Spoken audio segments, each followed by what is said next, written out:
Tesla electric cars తయారీలో ప్రపంచంలోనే number 1 company. ఈ సంస్థ ఇండియాలో ఎంట్రీ కోసం ఎప్పటినుంచో ప్రయత్నాలు జరుగుతున్నాయి. గత ఏడాది మోదీ అమెరికా పర్యటనలో తొలి భేటీ కూడా టెస్లా అధినేతతోనే జరిగింది. ఆ సమయంలోనే భారత్లో ప్లాంట్ ఏర్పాటుపై మస్క్ కమింగ్ సూన్ అంటూ ప్రకటన సైతం చేశారు. కానీ ఆ తర్వాత ఎలాంటి అప్డేట్ లేదు. కట్ చేస్తే లోక్సభ ఎన్నికలకు ముందు కూడా మస్క్ సంచలన ప్రకటన చేశారు. త్వరలోనే భారత్లో పర్యటిస్తానని, ఆ పర్యటనలోనే టెస్లా డీల్ ఫైనల్ అవుతుందన్నారు. ఈ ప్రకటన చేసిన కొద్ది రోజుల్లోనే మస్క్ ఊహించని విధంగా చైనాలో పర్యటించారు. దీంతో టెస్లా చీఫ్ మనసు మార్చుకున్నారనే చర్చ జోరందుకుంది. టెస్లా ఎంట్రీ పైన చర్చ ఆగిపోయింది. ఇలాంటి సమయంలోనే మస్క్ నుంచి మరో సంచలన ప్రకటన వచ్చింది. ఇంతకు మస్క్ నుంచి వచ్చిన ఆ ప్రకటన ఏంటి? భారత్లో టెస్లా ఎంట్రీకి లైన్ క్లియర్ అయినట్టేనా? What the story? భారత్లో టెస్లా ప్లాంట్ ఏర్పాటుకు రంగం సిద్ధమైందా? మోడీ హ్యాట్రిక్ గెలుపుతో మస్క్ ఆలోచన మారిందా? టెస్లా ప్లాంట్ ఏర్పాటు ఇండియాకు ఎందుకంత కీలకం? ప్రపంచంలో ఎలక్ట్రిక్ వెహికల్స్ చాలా ఉన్నాయి, కానీ టెస్లా వాటన్నింటికంటే డిఫరెంట్. టెస్లా కార్లకున్న ఆధునిక సౌకర్యాలు మరే ఇతర ఎలక్ట్రిక్ వెహికల్స్ కు లేవు.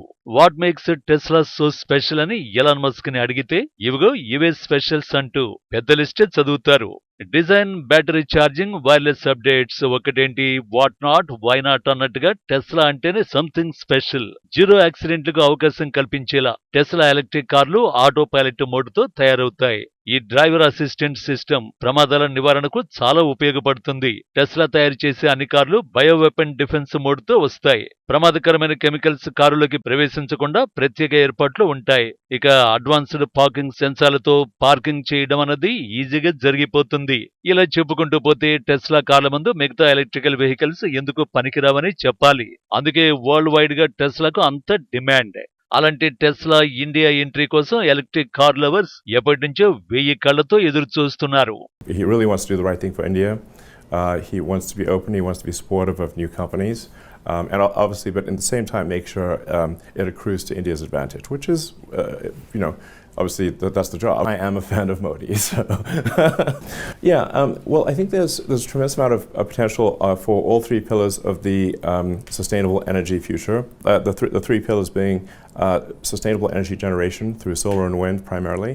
2023లో మోడీ అమెరికా పర్యటన సందర్భంగా జరిగిన సమావేశంలో మస్క్ చెప్పిన మాట ఇదే. ఇతర దేశాలతో పోలిస్తే భారత్లో అవకాశాలు మెండుగా ఉన్నాయని మస్క్ అభిప్రాయపడ్డారు. భారత భవిష్యత్తుపై తాను చాలా ఆసక్తిగా ఉన్నానని తెలిపారు.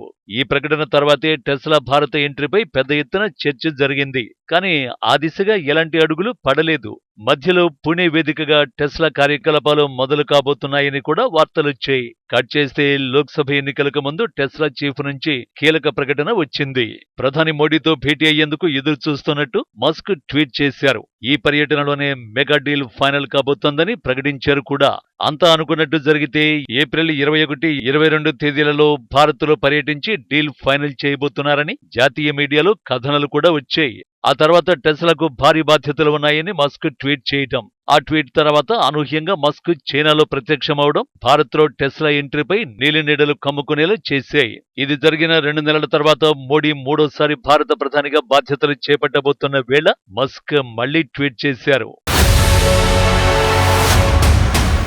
లోక్సభ ఎన్నికల ఫలితాల అనంతరం మూడోసారి ప్రధానిగా బాధ్యతలు చేపట్టనున్న మోడీకి మస్క్ శుభాకాంక్షలు తెలిపారు. ప్రపంచంలో అతి పెద్ద ప్రజాస్వామ్య దేశమైన భారత్లో ఇటీవల జరిగిన ఎన్నికల్లో విజయం సాధించినందుకు అభినందనలు. మా సంస్థ త్వరలో భారత్లో పెట్టుబడులు పెట్టేందుకు సిద్ధంగా ఉందని ట్వీట్ చేశారు. ఆ ట్వీట్ కు మోడీ స్పందించారు. ప్రతిభావంతులైన భారతీయ యువత, జనాభా, ఊహాజనిత విధానాలు, స్థిరమైన ప్రజాస్వామ్య రాజకీయాలతో మా భాగస్వాములందరికీ వ్యాపార వ్యవహారాల్ని చక్కబెట్టుకునేందుకు అనువైన వాతావరణాన్ని అందించడాన్ని కొనసాగిస్తామని మస్క్ ట్వీట్ కు రిప్లై ఇచ్చారు మోడీ.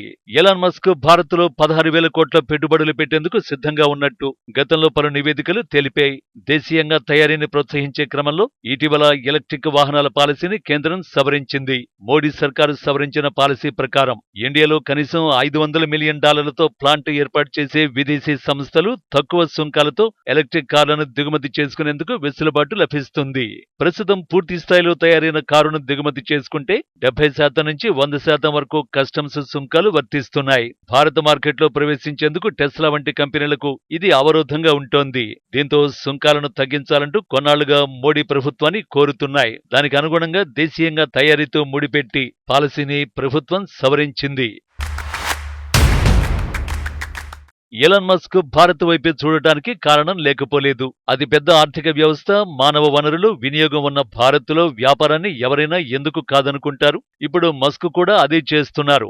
వాస్తవానికి భారత్ దిశగా ఎలాన్ మస్క్ ఆలోచనలు మారడానికి ఒకే ఒక్క కారణం యాపిల్ సంస్థే అంటున్నారు వాణిజ్య విశ్లేషకులు. నిజానికి భారత్లో పెట్టుబడులు పెట్టి తమ వ్యాపారాన్ని విస్తరించుకుంటే భారీగా లాభపడొచ్చని తెలిసి కూడా ఒక్కోసారి వెనకడుగు వేస్తారు. కొన్నేళ్ల క్రితం వరకు యాపిల్ సంస్థ కూడా అలాగే ఆలోచించింది. ఇండియన్ మార్కెట్కున్న పొటెన్షియాలిటీ ఏంటో తెలుసుకోవడానికి యాపిల్ కు 15 ఏళ్లు పట్టింది. 2008లో ఐఫోన్ 3G మోడల్ ని భారత్లో అమ్మడం మొదలుపెట్టిన యాపిల్ సంస్థ ఇప్పుడు ఇక్కడే ఐఫోన్లు తయారు చేసి ఇతర దేశాలకు ఎగుమతి చేసే స్థాయికి చేరుకుంది. 2023 జనవరిలో $100 కోట్ల విలువైన స్మార్ట్ ఫోన్స్ ని భారత్ నుంచి ఎగుమతి చేసిన ఏకైక కంపెనీగా చరిత్ర సృష్టించింది. ఏ వ్యాపార సంస్థకైనా ఇంతకంటే ఏం కావాలి? ఇదిలా ఉంటే దేశంలో ప్లాంట్ ఏర్పాటుతో పాటు తన సప్లై చైన్ ను అవసరమైతే చైనా నుంచి భారత్కు మార్చాలని కూడా టెస్లా ఆలోచిస్తున్నట్టు తెలుస్తోంది. దీనికి సంబంధించి ప్రభుత్వం అనుమతి ఇంకా రావాల్సి ఉంది. చైనాతో ఉన్న పరిస్థితుల దృష్ట్యా మోడీ సర్కారు జాగ్రత్తగా అడుగులు వేస్తోంది. యాపిల్ కూడా చైనా సప్లయర్స్ భారత కంపెనీలతో జట్టు కట్టి మన దేశంలో ప్లాంట్లు ఏర్పాటు చేసేలా చేసింది. టెస్లా కూడా అదే మోడల్ ని ఫాలో కావాలని కేంద్రం సూచిస్తోంది. అదే జరిగితే చైనాకు చిక్కులు తప్పవన్నమాటే. ఇప్పటికే చాలా అంతర్జాతీయ సంస్థలు చైనాను వీడుతున్నాయి, భారత్ను ప్రత్యామ్నాయంగా ఎంచుకుంటున్నాయి. దానికి కారణం అమెరికాతో సహా ఇతర దేశాలతో చైనాకున్న వివాదాలు, భారత్కు ప్రపంచవ్యాప్తంగా వస్తున్న గుర్తింపే. ఇప్పుడున్న పరిస్థితుల్లో చైనా, పాక్ తప్ప భారత్ నుంచి ఎలాంటి ప్రాడక్టునైనా దిగుమతి చేసుకోవడానికి ప్రపంచమే సిద్ధంగా ఉంది. సింపుల్ గా చెప్పాలంటే అంతర్జాతీయ మార్కెట్ చైనాకు వ్యతిరేకంగా భారత్కు అనుకూలంగా ఉంది. మస్క్ సైతం ఈ విషయాన్ని గ్రహించారు కనుకే టెస్లా ప్లాంట్ ఏర్పాటు కోసం వేగంగా అడుగులేస్తున్నట్టు కనిపిస్తోంది.